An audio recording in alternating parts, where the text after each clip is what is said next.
ചിന്തയില്ലാതിരിപ്പവൻ എത്തും ലക്ഷ്യത്തിൽ അക്രൂരൻ ഗോകുലത്തെങ്കിലെന്ന പോൽ ശ്രീകൃഷ്ണ ചിന്തയിലല്ലാതെ നമ്മൾ ഏത് പ്രവൃത്തി ചെയ്യുമ്പോഴും ശ്രീകൃഷ്ണ ചിന്തയിലുണ്ടെങ്കിൽ നിങ്ങൾ ലക്ഷ്യസ്ഥാനത്ത് ശ്രീകൃഷ്ണനിൽ എത്തും.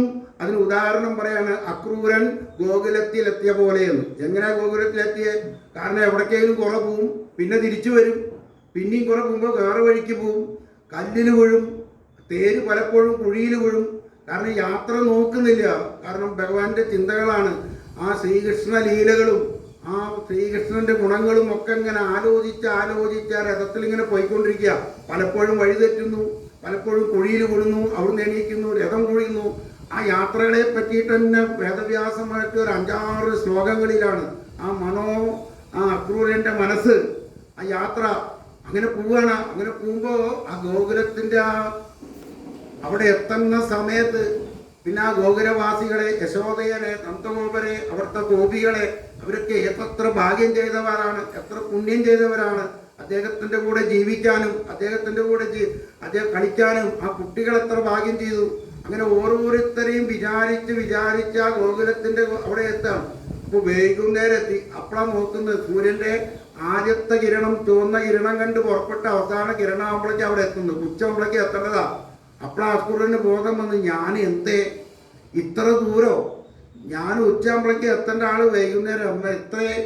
അപ്പൊ നമ്മൾ അവസാനമാകുമ്പോ ഇതിൽ വേദവ്യാസ മഹർഷി പറയാണ്, നിങ്ങളുടെ മനസ്സ് എത്ര പകച്ചു പോയാലും എത്ര വഴി തെറ്റിയാലും നിങ്ങൾക്ക് ഈശ്വര ചിന്ത നിങ്ങളുടെ ഉള്ളിലെ ആ ഭഗവാനെ പിടിച്ചിട്ടുണ്ടെങ്കിൽ ഒരിക്കലും വഴി തെറ്റില്ല. അവസാനം നിങ്ങൾ ലക്ഷ്യത്തിലും. പക്ഷെ ഈ പോക്ക് കുറച്ച് കുറയും. നമ്മൾ എത്രത്തോളം പിടിക്കുന്നോ അതിൽ 2 പിടുത്തം പുരാണങ്ങൾ പറയുന്നുണ്ട്. ഒന്ന് മാർജാര പിടുത്തം, ഒന്ന് മറക്കട പിടുത്തം. കേട്ടിട്ടുണ്ടോ? ഈ കുരങ്ങന്മാരിൽ കുട്ടികൾ കുരങ്ങന്മാരെ പിടിക്കുള്ളൂ. നോക്കിയിട്ടുണ്ടാവും. കുരങ്ങന്മാരെ അമർത്തി പിടിക്കും. കുരങ്ങന്മാര് ചാടി പോകുമ്പോൾ കുട്ടികളെ അമർത്തി പിടിക്കും. നേരെ പൂച്ചകൾ അങ്ങനെയല്ല. പൂച്ചകൾ കുട്ടികളെ കടിച്ചെടുത്തിടും. കുട്ടികൾ പായുമ്പോഴൊക്കെ പൂച്ച കടിച്ചെടുത്തിട്ടാ പോവുക. പൂച്ച കടിച്ചിട്ട് പോകുമ്പോഴൊക്കെ കുട്ടികൾ പായുമ്പോൾ പൂച്ച കടിച്ചെടുക്കും. കുരങ്ങന്മാരല്ല, കുട്ടികളെ അങ്കടം പിടിക്കുക. നമ്മളിതിൽ ആരെ പിടിക്കേണ്ടത്? ഏത് പിടുത്താ നല്ലത്? ഇതിൽ ഏത് പിടുത്താ നമ്മൾ പിടിക്കേണ്ടത്? ഏത് പിടുത്താ നല്ലത്? പറഞ്ഞിട്ടെ. അതെ, ഇപ്പൊ നിങ്ങൾ പേപ്പറിൽ വായിച്ചപ്പോ അടുത്തൊരു പേപ്പറിൽ തന്നെ ഒരാഴ്ച മുമ്പേ ഒരു മുത്തശ്ശി പേരക്കുട്ടിയും കൂടി റോഡിൽ കൂടെ നടന്നു പോവാ. പെട്ടെന്ന് ആ കുട്ടി പിടുത്തം പെട്ടെന്ന് റോഡ് ക്രോസ് ചെയ്ത് കാലടിച്ചിട്ട് പോയി. മുത്തശ്ശിയുടെ മുമ്പിൽ വെച്ചൊരു പേപ്പറുണ്ടായിരുന്നു. ഹോസ്പിറ്റലിൽ 1-2 കേസ് വന്നിട്ട് നമ്മുടെ കൂടെ നടന്നു പോണ സമയത്ത് കുട്ടി ഓടിപ്പോയിട്ട് നമ്മുടെ മുമ്പിൽ വെച്ച് കാലടിച്ചു പോയി. അതെന്തായിരുന്നു പറയും? നമ്മളൊക്കെ പണ്ട് നടക്കുമ്പോൾ പറയും, എൻ്റെ കൈ പിടിക്കടാ പറയും, ഇല്ലേ? നമ്മൾ കൈ പിടിച്ച് നടക്കും. നമ്മൾ ഗുരുവായൂരപ്പൻ്റെ കൈ പിടിച്ചാൽ നമ്മളെ എപ്പോൾ വേണം കുട്ടി ഓടും. നമ്മൾ അപ്പുറത്തെ ഒരു കാഴ്ച കണ്ടാൽ മതി, അല്ലേ? ആ കുട്ടി ഓടിയത് അപ്പുറത്ത് ആ കുട്ടീനെ കണ്ണ് ആകർഷിക്കുന്ന എന്തോ കണ്ടപ്പോൾ കുട്ടി പിടുത്തം വിട്ട് ഓടി. നേരെ മറിച്ച് ഭഗവാൻ നമ്മളെ പിടിക്കുകയാണെങ്കിലോ പറങ്ങേണ്ട പിടുത്തല്ല വേണ്ടത്, മാർജാര പിടുത്താ വേണ്ടത്. ദൈവം നമ്മളെ പിടിക്കണം. നമ്മളെ പിടിച്ചു കഴിഞ്ഞാൽ നമ്മളെ കണ്ണി കണ്ടത് അവിടെ നിൽക്കടാ പറയും. നേരെ മറിച്ച് നമ്മൾ ദൈവത്തിനെ പിടിച്ചുകൊണ്ട് നടക്കാച്ചാൽ നമുക്ക് ഇഷ്ടമുള്ളപ്പോൾ വിട്ടിട്ട് ഓടും. നമുക്ക് ഇഷ്ടമുള്ളപ്പോൾ നമ്മൾ വിട്ടിട്ട് ഓടും. എന്നിട്ട് എവിടെയെങ്കിലും കൊണ്ടുപോയി ചാടിയിട്ട് അവിടുന്ന് നൂലുപിടിക്കാൻ തുടങ്ങി, എന്നെ രക്ഷിക്കേന്ന് പറയും. അപ്പൊ എന്തിനാ നീ വിട്ടിട്ട് ഓടിയത്? നമുക്ക് പറ്റുന്ന അബദ്ധം ഇതാണ്. നമ്മൾ ഭക്തിയിൽ നടക്കുക, നമുക്ക് ഇഷ്ടമുള്ളപ്പോഴൊക്കെ ഓടും. നമുക്ക് ഇഷ്ടമുള്ളപ്പോൾ ഇതിന് ഒരു സത്സംഗം ഉണ്ടെങ്കിൽ, ഒരു അമ്പലത്തിൽ നിന്നുണ്ടെങ്കിൽ നമുക്ക് എന്തെങ്കിലും വന്നാൽ ഇത് ഒഴിവാക്കും, അമ്പലം ഒഴിവാക്കും. നമ്മുടെ ഈ ആരാധന അല്ലെങ്കിൽ സാധനകൾ നമ്മൾ ഒഴിവാക്കും, വേറെ ഒഴിവാക്കില്ല. പക്ഷെ ഇതിനു വേണ്ടി നമുക്കൊരു ചെറിയ കാര്യം പോലും ഒഴിവാക്കാൻ നമുക്ക് അതാണ് അമ്പലം. നമ്മൾ പിടിച്ചു കഴിഞ്ഞാൽ നമ്മുടെ സൗകര്യമൊക്കെ കഴിഞ്ഞിട്ടേ നമ്മൾ വരുള്ളൂ. നേരെ മറിച്ച് ഭഗവാൻ പിടിച്ചു കഴിഞ്ഞാൽ, അങ്ങനത്തെ ഒരു സാധനാ ഭക്തിയിൽ നമ്മുടെ മനസ്സ് ഉറച്ചു കഴിഞ്ഞാൽ ബാക്കിയെല്ലാം നമ്മൾ സെക്കൻഡറി ആയിട്ടേ കരുതുള്ളൂ. അതിനേക്കാൾ കൂടുതൽ ഇത് കഴിഞ്ഞിട്ടേ അതിന് പോവുള്ളൂ. എനിക്കത് കഴിഞ്ഞിട്ടുള്ള ഇഷ്ടം മതി. ഇത് മനസ്സിൽ നിന്നുള്ള സ്വാതന്ത്ര്യം. മനസ്സാണ് നമ്മളെ പിടിക്കുന്നത്. നമ്മൾ എവിടെയെങ്കിലും പിടിച്ച് കങ്ങലയിൽ കെട്ടിയിട്ടുണ്ടോ? നമ്മുടെ ശരീരം കങ്ങലേക്ക് ഇട്ടിട്ടുണ്ടോ? പിന്നെ എവിടെയാണ് നമ്മുടെ ബന്ധനം മനസ്സാണ്, അല്ലേ? ഇന്നിപ്പോ നമ്മുടെ ബന്ധനം മക്കളായിട്ടും പേരക്കുട്ടികളായിട്ടും ഒക്കെയുള്ള ബന്ധനം എവിടെ? മനസ്സാ. നമ്മളില്ലെങ്കിൽ അവരില്ല. പേരക്കുട്ടികളൊക്കെ നമ്മളില്ലെങ്കിൽ അല്ല, നമ്മൾ പോയാൽ അവരതിനൊക്കെ നമ്മുടെ ശല്യം കൂടി ഒഴിവാകും. ഇന്നത്തെ കാലത്ത് നമ്മൾ വിചാരിക്കും നമ്മളില്ലെങ്കിൽ അവരൊക്കെ നല്ല 10 ദിവസം 15 ദിവസം പേല അതൊന്നും ഇല്ല. ഇപ്പോൾ 4 ദിവസം കഴിഞ്ഞാൽ ആശുപത്രിയിൽ ഇഷ്ടംപോലെ കാണുന്ന കേസാണ്. 4 ദിവസം 2 ദിവസം കഴിഞ്ഞാൽ അവർക്ക് പോയി. ഇന്നിപ്പോൾ അത്രയേ ഉള്ളൂ. കാരണം ലോക വ്യവഹാരങ്ങളിലേക്ക് അവർ മുഴുകിക്കഴിഞ്ഞാൽ ഈ ദുഃഖങ്ങളൊക്കെ മറക്കും. അപ്പം ഈ ബന്ധനം മനസ്സാണ്. ഈ മനസ്സിൽ നിന്നുള്ള മോചനമാണ് നമുക്ക് വേണ്ടത്. ഈ മനസ്സിനെ നമ്മുടെ ഉള്ളിലേക്ക് നമ്മൾ വിചാരിക്കും പുറത്തല്ല നമ്മൾ പോകുന്നത്. ഇപ്പം എത്ര അമ്പലങ്ങളിൽ പോയാലും നമുക്ക് തൃപ്തി വരുന്നില്ല അല്ലേ? ഏത് അമ്പലത്തിൽ പോയാലും നമുക്ക് വരുന്ന ഏറ്റവും വലിയ ദോഷം അതാണ്. ശങ്കരാചാര്യര് അവസാനമാകുമ്പോൾ ക്ഷമാപണ മന്ത്രം എന്ന് പറഞ്ഞൊരു മന്ത്രം എഴുതിയിട്ടുണ്ട്. ഈ പ്രപഞ്ചം മുഴുവൻ നിറഞ്ഞിരിക്കുന്ന അങ്ങയെ ഞാൻ ഒരു ബിംബത്തിൻ്റെ ഉള്ളിലേക്ക് ആക്കി. അപ്പോൾ അതും പോരാ, ഞാനൊരു അമ്പലം പണിതിട്ട് ഒരു കെട്ടിടത്തിൻ്റെ ഉള്ളിലേക്ക് ആക്കി. ഇതിനെന്നെ ക്ഷമിക്കണം. ഇത് അടുത്ത തലമുറയ്ക്ക് അടുത്ത കലികാലം വരുമ്പോൾ അവർക്ക് വേണ്ടി ഞാൻ ചെയ്തു വെച്ചതാണ്. അതുകൊണ്ട് എന്നോട് പൊറുക്കണം പറഞ്ഞൊരു അവസാനം എഴുതി വെച്ചിട്ട് അദ്ദേഹം സമാധിയായിരിക്കണം. കാരണം അദ്ദേഹത്തിന് അറിയാം. പക്ഷെ ഇന്ന് കാലത്ത് നോക്കി ഒന്നിപ്പോൾ അവിടെ മാത്രമേ ഉള്ളൂ. അമ്പലങ്ങളിൽ ജനിക്കണം, അമ്പലത്തിൽ മരിക്കരുത് എന്ന് പറഞ്ഞിട്ടുണ്ട്. അമ്പലത്തിൽ മരിക്കരുത് പറഞ്ഞാൽ മരിക്കുന്നവരെ അമ്പലത്തിൽ പോവല്ല. നമ്മൾ ആരോഗ്യമുള്ള സമയത്ത് അമ്പലത്തിൽ പോകണം. ആരോഗ്യം ഇല്ലാണ്ട് കഴിഞ്ഞാൽ നമ്മുടെ ശരീരമാകുന്ന അമ്പലത്തിലെ കുടിയിരിക്കുന്ന ആത്മാവാകുന്ന ദൈവത്തിനെ നമ്മൾ മനസ്സിലാക്കണം. അതിനകത്ത് ഇരിക്കാൻ പഠിക്കണം സ്വസ്ഥമായിട്ട്. അപ്പോൾ നമ്മൾ സ്വസ്ഥമായിട്ട് ഇരിക്കുക എന്ന് പറഞ്ഞാൽ ഞാൻ എവിടേക്കും പോക്കില്ല, ഞാനൊന്നും ചെയ്യുന്നില്ല, സ്വസ്ഥമായിട്ട് ഇരിക്കുക പറയും. നമ്മൾ സ്വസ്ഥമായിട്ട് ഇരിക്കുക എന്ന് പറഞ്ഞാൽ മനസ്സിൻ്റെ സ്വസ്ഥതയാണ് ആവശ്യം അല്ലേ? അപ്പോൾ നമ്മൾ എപ്പോഴും പറയുക ഞാനിപ്പോൾ സ്വസ്ഥമായിട്ട് ഇരിക്കുക, ഇല്ലാത്ത കൂടോത്രം ഇല്ലാത്ത കുരുത്തക്കേട് മുഴുവൻ അവിടെ ഇരുന്നിട്ട് ചെയ്യും അല്ലേ? ഇന്നിപ്പോൾ പല പാർട്ടികൾ പറയുന്നുണ്ട് അവരുടെ ബുദ്ധിശക്തി ഒരു ഭാഗത്തില്ലെങ്കിൽ എവിടെയെങ്കിലും ഇരുന്നിട്ടാണ് ബുദ്ധി പ്രവർത്തിയുള്ള കുരുത്തക്കേടൊക്കെ ചെയ്യും. അപ്പോൾ സ്വസ്ഥമായിട്ട് ഇരിക്കുക എന്ന് പറഞ്ഞാൽ നമ്മുടെ മനസ്സിൻ്റെ സ്വസ്ഥതയാണ്. നമ്മുടെ ഏറ്റവും വലിയ സ്വാതന്ത്ര്യം എന്ന് പറയും. സ്വാതന്ത്ര്യം എന്തും ചെയ്യാനുള്ള സ്വാതന്ത്ര്യമല്ല, എന്തും ചെയ്യുന്നതിനുള്ള നമ്മുടെ മനസ്സിൻ്റെ സ്വാതന്ത്ര്യം. അതാണ് നമ്മൾ ജയിക്കേണ്ടത്. കാരണം ഇന്ന് നോക്കിയപ്പോൾ ഇനി ഇവിടുന്ന് അങ്ങോട്ട് കുറച്ചും കൂടി കഴിഞ്ഞാൽ കാലം വളരെ മോശമായിട്ടാണ് പോകും. നമ്മുടെ മനസ്സിനെ എന്തെന്നും പിൻവലിച്ച് സ്വസ്ഥമായിട്ട് അവനവൻ്റെ ഉള്ളിലിരിക്കുന്ന ദൈവത്തെ കണ്ട് അതിനകത്ത് ഇരിക്കാൻ നമ്മൾ ശ്രമിച്ചിട്ടില്ല. ഇനി ഇവിടുന്ന് അങ്ങനെയുള്ള ജീവിതം വളരെ പ്രധാനം. കാരണം കരികാലം അങ്ങനെ മൂക്കണേ. കരികാലം മൂത്ത് വരുമ്പോൾ നമുക്ക് കാണാൻ പറ്റാത്തതും സഹിക്കാൻ പറ്റാത്തതും നടന്നുകൊണ്ടിരിക്കുക. അപ്പോൾ ഇതിന്നൊക്കെ രക്ഷപ്പെടണമെങ്കിൽ നമ്മൾ ഇപ്പോഴേ ശ്രമിക്കണം. ആരോഗ്യമുള്ള സമയത്ത് നമ്മൾ ശ്രമിച്ചുകൊണ്ടിരിക്കണം. ആരോഗ്യം കഴിഞ്ഞു കഴിഞ്ഞാൽ അപ്പോഴേക്കൊക്കെ മനസ്സ് നമ്മൾ തോന്നും എനിക്ക് കുറേ വയസ്സ് കഴിഞ്ഞിട്ട് ഞാൻ സപ്താഹത്തിന് പോകാം, ഇതിന് പോകാം, സത്സംഗത്തിന് പോകാമെന്നൊക്കെ പറയും. അപ്പോഴേക്കും മനസ്സ് ഒരുവിധം ആകുമേ. വയസ്സാകുമ്പോഴേക്കാവും കൂടുതൽ എൻ്റെ സ്വത്ത് മുതലേ മക്കളെ കുട്ടികളെ പറഞ്ഞ് മരിക്കുക ചിലവർ അല്ലേ? അവനവൻ്റെ സ്വത്തിന് വേണ്ടി മരിക്കുക. എൻ്റെ കാശ്, എൻ്റെ വീട്, എൻ്റെ സ്വന്തം, എൻ്റെ മുതൽ, എൻ്റെ ബാങ്ക് ബാലൻസ് ഇത് അവിടേക്ക് കൊടുക്കും. ആരും പലരുണ്ട്. നമ്മൾ അറിയുന്ന നമ്മുടെ കുടുംബത്തിൽ തന്നെ ഉണ്ട്. കോടികൾ സമ്പാദിച്ചു. അപ്പം അതിൻ്റെ മോള് തട്ടിത്തിരിക. എന്താ ചെയ്യേണ്ടതെന്ന് അറിയില്ല. നോക്കി നോക്കൂ, ചെറി വരും ചിലപ്പോൾ. വല്ലാത്ത കഷ്ടത്ര എന്തൊക്കെ ആകും. ഇതിപ്പോൾ എന്താ ചെയ്യേണ്ടതെന്ന് അറിയില്ല. കഷ്ടപ്പെട്ടിട്ടാണ് ഉണ്ടാക്കിയത്. കഷ്ടപ്പെട്ടുണ്ടാക്കി ഇപ്പം എന്താ ചെയ്യേണ്ടതെന്ന് അറിയില്ല.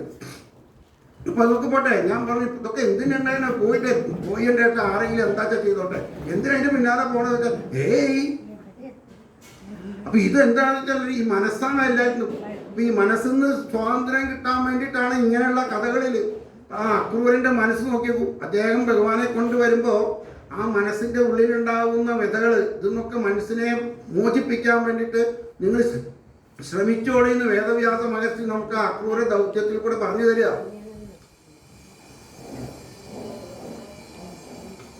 കാരണം അദ്ദേഹം ഒരു നല്ല ശ്രീകൃഷ്ണ ഭക്തനാണ്. അങ്ങനെ ആ ഗോകുലത്തിലേക്ക് കണ്ടു കഴിഞ്ഞപ്പോൾ ആ ഗോകുലം കണ്ട് കഴിഞ്ഞപ്പോൾ പുള്ളി ആ രഥത്തിന് അങ്ങോട്ട് ചാടിയിട്ട് ആ മണ്ണിൽ കിടന്ന് അങ്ങോട്ട് ഉരുളുക. പറയുമ്പോൾ ആ ഗോപികകളിലും ആ ഭഗവാന്റെ ഭക്തന്മാരും നടന്ന മണ്ണല്ലേ ഇത്, എനിക്ക് ആ മണ്ണിൽ കിടന്ന് ഉരുളാനുള്ള ഭാഗ്യം പോലും ഉണ്ടാവട്ടെ. ഞാൻ ഈ അസുരന്റെ കൂടെ, നമുക്ക് പലപ്പോഴും നമ്മളെ അറിയാണ്ട് തന്നെ ചില തെറ്റായ ആൾക്കാരില്ലേ, ചില കംസന്റെ കൂടെ ഇന്ന് കംസന്മാരേ ഉള്ളൂ, നമുക്ക് അവരുടെ കൂടെ ജോലി ചെയ്യേണ്ടി വരും. പലപ്പോഴും നമ്മുടെ അന്നമോ അല്ലെങ്കിൽ ഏതെങ്കിലും തരത്തിലോ. പക്ഷെ മനസ്സ്, നമ്മുടെ ശരീരം കൊണ്ട് എന്ത് ചെയ്യുകയാണെങ്കിലും മനസ്സ് നമുക്കാണ് അല്ലേ? മനസ്സ് നമ്മുടെയാണ്. അപ്പം നമ്മൾ പറയും ഇപ്പോൾ മനസ്സ് എൻ്റെ ഉള്ളിലാന്ന് പറയും അല്ലേ? നമ്മൾ തെറ്റാണ്. മനസ്സിലാണ് നമ്മളിരിക്കുന്നത്. നമ്മൾ രാവിലെ ഉണരുമ്പോൾ ആദ്യം ഉണർന്നത് ഏതാ? ശരീരമാണോ? അല്ല മനസ്സാ അല്ലേ? അലാറം വെച്ച് ഉണരുന്നത് നമ്മുടെ ബോധമാണ്. ബോധം വന്നതിൻ്റെ ശേഷം ശരീരബോധം വരുന്നു. അപ്പം ആദ്യം ഉണ്ടായതിന് ശേഷമല്ലേ രണ്ടാമത്? ആദ്യത്തിൻ്റെ ഉള്ളിലാവില്ലേ രണ്ടാമത്? അപ്പോൾ ആദ്യം വരുന്നത് ബോധമാണ്. അപ്പം ആ ബോധം മനസ്സാണ്. മനസ്സ് പറഞ്ഞാൽ അകത്തോട് ഹൃദയം പോലെ അവയവമൊന്നുമില്ല, ചിന്തകളാണ്. ഈ ചിന്തകൾ വരുമ്പോൾ ആദ്യം വരുന്ന ചിന്ത ഞാനെന്ന ബോധം അല്ലേ? ആ ബോധത്തിലാണ് നമ്മുടെ ശരീരം. ആ ബോധത്തിനെ നമ്മൾ മനസ്സിലാക്കലാണ് ആധ്യാത്മിക സാധന. അതിനെ ചിലപ്പോൾ ജന്മങ്ങൾ വേണ്ടി വരുന്നത്. നമ്മളിപ്പോൾ ഞാൻ പറയുന്നത് ഈ ശരീരത്തിനെയാണ്. അതിൻ്റെ ഉള്ളിലിരിക്കുന്ന ഞാനിനെ പിടിക്കാൻ വേണ്ടിയിട്ടാണ് ഇതൊക്കെ. അപ്പം ആ അക്രൂരൻ്റെ ഭക്തി, ആ ഇത്രയും വലിയൊരു ശ്രീകൃഷ്ണ ഭക്തി ആ ഗോകുലത്തേക്ക് ഇറങ്ങാണ്ട് ഉരുളാണ്. അവിടുന്ന് ആ ഭഗവാനിത് അറിയാലോ. അദ്ദേഹം കാത്തിരിക്കുക അവിടെ തന്നെ. അപ്പോൾ അദ്ദേഹത്തെ ദൂരെ പീതാംബരം കണ്ടപ്പോൾ മനസ്സിലായത് ഭഗവാനാണ്. അപ്പോൾ അക്രൂരന് വിചാരിക്കുകയാണ് അവരുടെ ബോധം, എന്നെ കണ്ടാൽ എങ്ങനെയായിരിക്കും ഭഗവാന്റെ പ്രതികരണം. കാരണം ഞാൻ ആരുടെ ദൂതനാ? കംസന്റെ ദൂതനാ, അസുരന്റെ ദൂതനാ. അപ്പോൾ ഭഗവാൻ എന്നെ കാണുമ്പോൾ അതേ തരത്തിലാവോ? രാക്ഷസന്മാരെയൊക്കെ നോട്ടത്തിൽ കൊന്നിട്ടുണ്ട്. ഇനി എന്നെ അതുപോലെ സ്വീകരിക്കുമോ? ഭഗവാൻ എന്നോട് അപ്രിയം തോന്നുമോ? എൻ്റെ സ്വീകരണം എങ്ങനെയായിരിക്കും എന്നൊക്കെ ഇങ്ങനെ ആ മനസ്സിൽ വ്യാകുലമായിട്ട് അങ്ങനെ പോകുമ്പോൾ ഭഗവാൻ ദൂരത്ത് കണ്ടു. ഭഗവാൻ അപ്പോൾ ഓടി വരുന്നുണ്ട് അവിടുന്ന്. അക്രൂരൻ പറഞ്ഞ ഭക്തനാണേ. അദ്ദേഹത്തിന് ഇങ്ങനെ ഉള്ളിലുള്ള വികാരങ്ങൾ ഇതൊക്കെ നമുക്ക് വേണ്ടി കാണിച്ചു തരികയാണ് വേദവ്യാസ മഹർഷി. ആ അക്രൂര ദൗത്യത്തിൽ കൂടെ ഒരു അക്രൂരൻ അങ്ങനെ ഉണ്ടായിരുന്നു. ആ അക്രൂരനെ ചെയ്യാൻ പറ്റിച്ചാൽ നിങ്ങൾക്കും ചെയ്യാൻ പറ്റും. അത്ര വലിയ ഭക്തി. ഭക്തി എന്ന് പറഞ്ഞാൽ മനസ്സിന്റെ ലയമാണ്. നമ്മളൊന്ന് കാണുന്ന ഈ ഭക്തി പറഞ്ഞ പ്രകടിത ഭക്തിയല്ല, ഉള്ളിലുണ്ടാകുന്ന മനസ്സിന്റെ ആ സമർപ്പണം, ആ ലയം. എന്താ ലയം പറഞ്ഞപ്പോൾ മധുരം അല്ലേ? നല്ല പഞ്ചാര പായസം കൊടുത്തു, നല്ല മധുരമുണ്ട്. അതെങ്ങനെയാ മധുരത്തെ കാണിച്ചു കൊടുക്കാൻ പറ്റുമോ? അതൊരു നമുക്ക് അനുഭൂതിയാണ്. ഓരോരുത്തർക്കും ഓരോ തരത്തിലാണ് അനുഭൂതി. അത് അവനവന്റെ ഗുണമായിട്ടല്ലേ. വായിൽ കുണ്ണുള്ളവർത്തന്നെ മധുരം ചെയ്യാൻ പറയുന്നത് മധുരം ശരിയല്ല പറഞ്ഞ അവസൂട്ടല്ലേ. അവനവന്റെ ഗതികേട്. ചിലപ്പോൾ വയറ് വേദനയാണെങ്കിൽ അവനെ ഇറക്കാൻ പറ്റില്ല. അല്ലെങ്കിൽ അവനെ എപ്പോഴും പായസം കുടിക്കാൻ പറ്റില്ല. ഡയബറ്റീസിലുള്ളവർ പായസം കുടിച്ചാൽ അവൻ സൂര്യണ്ടാവും. കുടിക്കും വേണം, കുടിക്കാതിരിക്കാൻ പാടില്ല. അവൻ്റെ ആ പകുതി മനസ്സുകൊണ്ട് കുടിച്ചാൽ അത് ലയം കിട്ടുമോ? ലയം കിട്ടണമെങ്കിൽ സന്തോഷമായിട്ട് അതിനെ ഇറക്കുമ്പോൾ ആ മധുരത്തെ ആസ്വദിക്കാൻ പറ്റുമ്പോഴാണ് അതാ ലയം, അതാണ് അനുഭൂതി. ആ അനുഭൂതി നമ്മൾ ഭക്തിയിലെത്തണം. അങ്ങനെ എത്തിയവരാണ് നമ്മുടെ പഴയ എല്ലാ ഭക്തന്മാരും അല്ലേ? രമണ മഹർഷി അദ്ദേഹത്തെ ആ ദിലങ്ങോട്ട് നിശ്ചയമായിട്ട് ആ ഭക്തിയിൽ ഇരിക്കുക. അദ്ദേഹത്തിൻ്റെ ആ ക്യാൻസറൊക്കെ വരുമ്പോൾ ശരീരത്തിന് എന്ത് അസുഖം വന്നാലും നമ്മുടെ എന്ത് ബുദ്ധിമുട്ടുകളും ആദിയും വ്യാധിയും, അപ്പം ആദ്യം മനസ്സിലാണ് അതുകൂടെ, വ്യാധി മുഴുവൻ ശരീരത്തിനല്ലേ. ആ ശരീരബോധത്തിൽ നിന്നും മനസ്സിനെ ഉള്ളിലേക്ക് നമ്മൾ വലിച്ചെടുക്കാൻ, അതിൽ നിർത്താനുള്ള ഒരു കഴിവിന് വേണ്ടിയിട്ടാണ് ഇതൊക്കെ. അതിനാണ് നമുക്ക് ഓരോരോ ഉദാഹരണങ്ങൾ സഹിതം നമുക്ക് പറഞ്ഞു തരുന്നു. അപ്പം ആ ഭഗവാനെ കണ്ട ഭഗവാൻ ഓടി വരിക. അക്രൂരനെ പേടിച്ച് നിൽക്കുക. ഞാൻ എന്താ ചെയ്യേണ്ടത്? ഏത് ഭാവത്തിലാണ് വരേണ്ടതെന്ന് അറിയില്ല. അക്രൂരൻ നമസ്കരിക്കാൻ പോകണമെങ്കിലും ഭഗവാൻ കെട്ടിപ്പിടിക്കുക. നിന്നെ നമസ്കരിക്കേണ്ട ആളവനല്ല, ചേരേണ്ട ആളവനാണ്. അത് കാണിക്കുകയാണ് ഭഗവാൻ. കാരണം നിങ്ങളുടെ ഭക്തി അല്ലേ? ആ കുചേലന്റെ കാര്യം നോക്കി നോക്കൂ. കുചേലൻ എത്ര ദാരിദ്ര്യത്തിന്റെ അങ്ങേയറ്റം നെല്ലിപ്പടി കണ്ട ആള്. രാജാവ് ഇരിക്കുന്ന കൃഷ്ണൻ പറയാണ്, കൃഷ്ണൻ പറയാണ്, നീയാണ് മീതെ. ഒരാളുടെ സിംഹാസനത്തിൽ കയറ്റിയിരുത്തല്ല. ഒരു രാജാവും അല്ലെങ്കിൽ ഒരു ഓഫീസിൽ ചെന്നാലും അവനവന്റെ കസാല ഒഴിച്ചു കൊടുക്കണ്ട. വരുന്ന ആൾക്ക് എത്ര നല്ല കസാല മുമ്പിലാണ്. അത് പണ്ട് മുതൽക്കുള്ള നിയമം, ഇപ്പോഴും അതെ. അപ്പോൾ ഭഗവാന്റെ സിംഹാസനത്തിൽ കയറ്റിയിരുത്തി ആരെ? കുചേലനെ. എന്തുകൊണ്ട്? കാരണം ഭക്തിയില് ആ ലയത്തില് ഒരു പടി മുന്നിലാണ് ആരെ? കുചേലൻ. എങ്ങനെ? ഈ മനുഷ്യന്റെ ഏറ്റവും വലിയ ദുഃഖമാണ് ദാരിദ്ര്യം അല്ലേ? ദാരിദ്ര്യ ദുഃഖം നമ്മൾ അനുഭവിച്ചാൽ പട്ടിണി കിടക്കുമ്പോൾ പിന്നെ അമ്പലത്തിൽ പോകും, നാമം ജപിക്കും. പട്ടിണിയുടെ അങ്ങേ അറ്റം കഴിഞ്ഞു. നമ്മുടെ ഇപ്പം തന്നെ അല്ലേ, ഒരു നേരം കഴിച്ചില്ലെങ്കിൽ ഏകാദശിക്ക് ഒരു നേരം ഉപവാസം പറ്റിയപ്പോൾ അന്നാണ് ഏറ്റവും കൂടുതൽ വയറ് നിറയ്ക്കുക. ഉൾക്ക് വന്ന് മുഴുവൻ അന്നില്ലാത്ത ഏറ്റവും കൂടുതൽ വയറ് നിറയ്ക്കുക ഏകാദശിക്ക് അല്ലേ? അന്ന് ഉപവാസ. നമ്മൾ ഉപവാസം എടുക്കുന്നുണ്ട്. അപ്പം നമ്മുടെ മനസ്സാണ്. അപ്പോൾ അല്ലെങ്കിൽ 2 ദിവസം നമുക്ക് പറയും നാളെ ഏകാദശിയാണ്. അതിൻ്റെ തയ്യാറെടുപ്പ് പിറ്റേ തലയത്തുണ്ടാവും. അന്ന് വയറ് കൂടുതൽ. നാളെ ഏകാദശിയാണ്. അതിനേക്കാൾ കൂടുതൽ ചിലപ്പോൾ നമുക്ക് തമാശ തോന്നില്ലേ? ഇത് കേൾക്കുകയും ചെയ്യാം, മനസ്സിലാക്കുകയും ചെയ്യാം, ജീവിതത്തിൽ കാണുകയും ചെയ്യുമ്പോൾ കോമഡിയല്ലേത്. ഇവിടെ ഭഗവാന്റെ ഉള്ളിൽ നമ്മുടെ ഉള്ളിനെ മനസ്സിലാക്കാൻ നിങ്ങൾ എത്രയാണോ, നമ്മളെ എങ്ങനെയാണോ നമുക്കറിയില്ല. അപ്പം ഞാൻ വലിയ ഭക്തനാണെന്ന് ഞാൻ അഭിനയിച്ചിട്ട് കാര്യമൊന്നുമില്ല അല്ലേ? ഞാൻ എന്തൊക്കെ അഭിനയിച്ചാലും എൻ്റെ എൻ്റെ ഉള്ളിൽ തന്നെ ഇരിക്കുന്നുണ്ടേ. എടാ, നീ കിടന്ന് നാടകം കളിച്ചിട്ടൊന്നും കാര്യമില്ല. എന്തിനാ വെറുതെ നാടകം കളിക്കണമെന്ന് ഉള്ളിൽ നമ്മൾ ചോദിക്കണം. നമ്മളെ ഇടയ്ക്ക് എന്തെങ്കിലും ചെയ്യില്ല. അഭിനയമാണല്ലോ ജീവിതത്തിൽ അല്ലേ? എല്ലാവരും തന്നെ അഭിനയത്തിലാണ് പോണത്. ഈ അഭിനയിക്കുമ്പോൾ മുഴുവൻ ഉള്ളുന്ന ഒരാൾ ചോദിക്കുന്നത് ഇല്ലടാ അല്ലേ? നമ്മൾ ചോദിക്കില്ലേ? നമ്മൾ ചിലപ്പോൾ അഭിനയം കൂടുമ്പോഴൊക്കെ ഉള്ളുന്നൊരു ക്വസ്റ്റ്യൻ വരണം. നമ്മളോട് തന്നെ ചോദിക്കണം, എന്തിനാ വെറുതെ അല്ലേ? പലവരോടും ഇന്നത്തെ കാലത്ത് നുണ പറയാണ്ട് ജീവിക്കാൻ പറ്റുമോ? കാരണം ചില സമയത്ത് നുണ പറയേണ്ടി വരും അല്ലേ? ഭഗവാൻ തന്നെ നുണ പറഞ്ഞിട്ടില്ലേ? ഇല്ലേ ഭാരതത്തിൽ നുണ പറഞ്ഞോ? കാരണം മറ്റുള്ളവർക്ക് ഇതല്ല, നമുക്ക് ചില സമയത്ത് കലികാലത്തിൽ നിലനിൽപ്പിന് ആർക്കും ദ്രോഹവും ഒരു നഷ്ടവും കഷ്ടവും ദ്രോഹമൊന്നും ഇല്ലെങ്കിൽ നുണ പറയേണ്ടി വരും ഈ കലികാലത്തിൽ. പക്ഷേ ഉള്ളിൻ്റെ ഉള്ളിൽ നിന്നൊരു ക്വസ്റ്റ്യൻ വരുന്നില്ലേ? അപ്പൊ ഇത് ഭഗവാനെ കണ്ടപ്പോൾ ആ എന്താ ചെയ്യേണ്ടതെന്ന് പറയുന്ന ആ അക്രൂരനെ ഭഗവാൻ അങ്ങനെ കെട്ടിപ്പിടിക്കുകയാണ്. അപ്പോൾ സന്തോഷമായി. പറയാ, അക്രൂര ഞാൻ കാത്തിരിക്കായിരുന്നു, എന്താ രാവിലെ പുറപ്പെട്ടിട്ട് ഇത്ര നേരം നീ എവിടെയായിരുന്നു? ഭഗവാൻ, ഞാൻ തേര് പിടിച്ചിട്ട് വരികയായിരുന്നു, പക്ഷെ എനിക്കറിയില്ല. രാവിലെ പുറപ്പെട്ട ആള് ഉച്ചയ്ക്ക് എത്തുന്നതിൻ്റെ മുമ്പ് ഞാൻ ഉച്ച മുതൽക്ക് ഇവിടെ കാത്തു നിൽക്കുക. ഞാൻ അക്രൂര അമ്മാവനാണ്, ഞാനിവിടെ ഉച്ച മുതൽ കാത്തു നിൽക്കുക, രാവിലെ പുറപ്പെട്ട എന്താ അത്ര നേരം? അക്രൂരൻ പറയും, എനിക്കറിയില്ല, ഞാൻ അവിടുന്ന് തേര് പിടിച്ചിട്ട് തന്നെ ഇവിടെ എത്തിയത്, പക്ഷെ എങ്ങനെയോ വൈകുന്നേരം ആയി എന്ന് എനിക്കറിയില്ല. ആ വർത്തമാനങ്ങള് വേദവ്യാസ മഹർഷി നമ്മളോട് പറയാണ്, അല്ലേ? നിങ്ങൾ എവിടൊക്കെ പോയാലും നിങ്ങൾ എന്നിലേക്ക് എത്തുമില്ലെങ്കിൽ ഞാൻ എത്തിക്കും എന്ന് വേദവ്യാസ മഹർഷി നമുക്ക് പറഞ്ഞു തരികയാണ്. അങ്ങനെ ആ കാര്യങ്ങളൊക്കെ പറഞ്ഞു, പറയേണ്ട ആവശ്യമൊന്നുമില്ലല്ലോ, നമുക്ക് കൂട്ടിക്കൊണ്ടുപോകാൻ വേണ്ടി പറഞ്ഞതാണ്. അവിടുന്ന് ഗോപികളോടൊക്കെ വന്ന അക്രൂരനെ ക്രൂരനാണ്, അക്രൂരനല്ല നീ ക്രൂരനാണ്, അങ്ങനെയുള്ള വാക്ക് കഴിഞ്ഞ് പിറ്റേ ദിവസം പുറപ്പെടുകയാണ്. അപ്പൊ അവിടുന്ന് കുറച്ചൊരു ഫ്ലൈറ്റ് വെച്ച് നിൽക്കും വേണം, ഇതിൻ്റെ മുമ്പ് ഒരു ടൂർ വേണം, ഞാൻ നോക്കിയതാ. അപ്പൊ പിന്നെ തിരിച്ച് മധുര യാത്ര, അതൊരു പ്രധാനമായിട്ടുള്ള ഒരു കാര്യമാണ്. കാരണം അക്രൂരൻ തന്നെ, കാരണം ബാക്കിൽ ഇരിക്കുന്ന രാമകൃഷ്ണന്മാരാണ്. ഇത്ര കാലം എൻ്റെ മനസ്സിൽ കൊണ്ട് നടന്നിരുന്ന ആ ഭഗവാന്മാരെ ഞാൻ രഥത്തിലേക്ക് കൊണ്ടുപോവുക എന്ന് ആലോചിച്ച് നോക്കിയപ്പോൾ ഇങ്ങോട്ട് വരുന്ന ആ അക്രൂരൻ തിരിച്ചു പോകുമ്പോൾ അക്രൂരന്റെ മനസ്സ്, അല്ലേ?